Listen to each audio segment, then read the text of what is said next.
আসসালামু আলাইকুম সবাইকে শুভরাত্রির শুভেচ্ছা। আজকে আমি শেয়ার করব আমার মায়ের হাতের মজাদার মাংসের রেসিপি, চুই ঝালের মাংসের রেসিপি শেয়ার করব। আমার মা কিন্তু অসাধারণ রান্না করে। তো এখানে কিন্তু মাংসটা প্রথমে লবণ দিয়ে অনেকক্ষণ ধরে মাখিয়ে রেখেছিল, তারপরে আদা বাটা, রসুন বাটা, পেঁয়াজ বাটা এই সব কিছু কিন্তু আম্মু হচ্ছে এই যে দেখছেন এই পাটাতে বেটে নিচ্ছিল। এটা কিন্তু কোনো কিছু আপনার হচ্ছে ব্লেন্ডার করা না। আমার মা বলে যেরকম পাটায় বেটে রান্না করলে নাকি স্বাদটা অনেক দ্বিগুণ হয়ে যায়।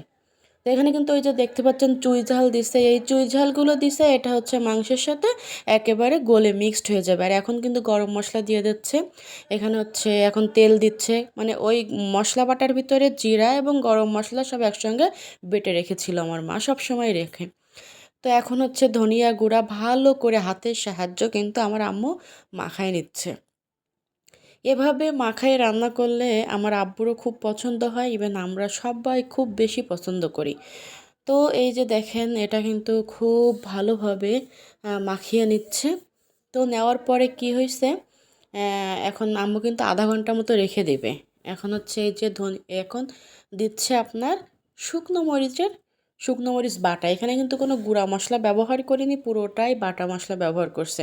তো প্রথমে হাত দিয়ে মেখে নিছে এজন্য, আর এখন হচ্ছে যে শুকনো মরিচটা দিয়ে এই যে খুন্তির সাহায্যে এটা নাড়াচাড়া করছে। না হলে শুকনো মরিচ দিয়ে করলে এটা হচ্ছে আপনার হতো, মানে প্রচুর হাত জ্বালাপোড়া করতো। তো এখানে যেটায় বাটছিল সেই বাটার পানিটাও কিন্তু এখানে দিয়ে দিবে, দিয়ে এখানে কিন্তু আম্মু আধা ঘন্টা মতো এটা রেস্টে রেখেছিল।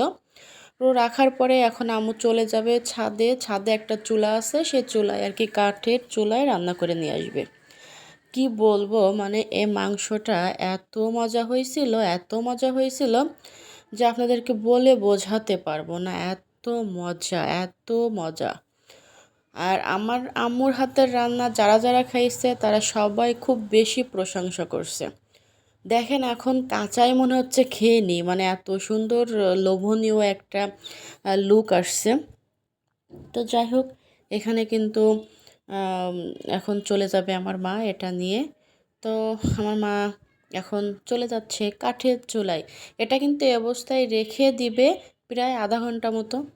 আধা ঘন্টা 1 ঘন্টা মতো রেখে দিলে কি হয়, এই কাঁচা মাংসের ভিতরে মশলাটা যেয়ে মানে পুরো জমে যায়।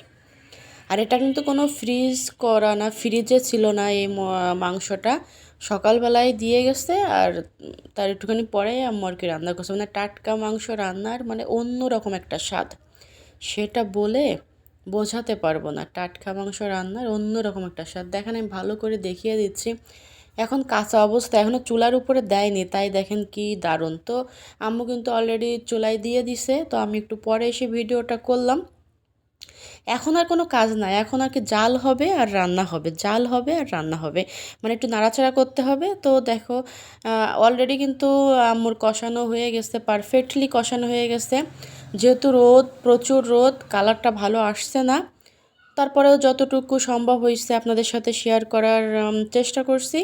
তো এই কষানো মাংস কিন্তু বাসার প্রত্যেকেই খেতে খুবই আম, মানে মজা লাগে বা খুবই স্বাদ করে খায়। আমি কিন্তু অলরেডি এই হলুদ দেওয়ার আগে 1 পিস খেয়ে নিছি, মানে এত সুন্দর সেন্ট বের হয়েছে যে কি বলবো। তো এর ভিতরে কিন্তু আমার মাই কষানোর সময় টেস্টিং সল্ট যেটা আছে ওইটা কিন্তু দিয়েছিল, বাট ওটা আমি ভিডিও করতে আর কি আমার খেয়াল নাই। তো যাই হোক, আমার মানে কি বলবো, এটা কিন্তু গত সপ্তাহে এখানে আবার এই যে আম্মু পানি গরম করে রাখছে, এখানে কোনো ঠান্ডা পানি ব্যবহার করে না। আমার মা যখনই মাংস রান্না করে তখনই গরম পানি দেয়। তো এই যে দেখেন মাংস উঠাই দিচ্ছে আমার আব্বুর জন্য। আমার আব্বু আবার এই গরম মানে কষানো মাংসটা খেতে, মানে আমরা সবাই পছন্দ করি। এটা হচ্ছে চুই ঝাল, এটাও দিবে।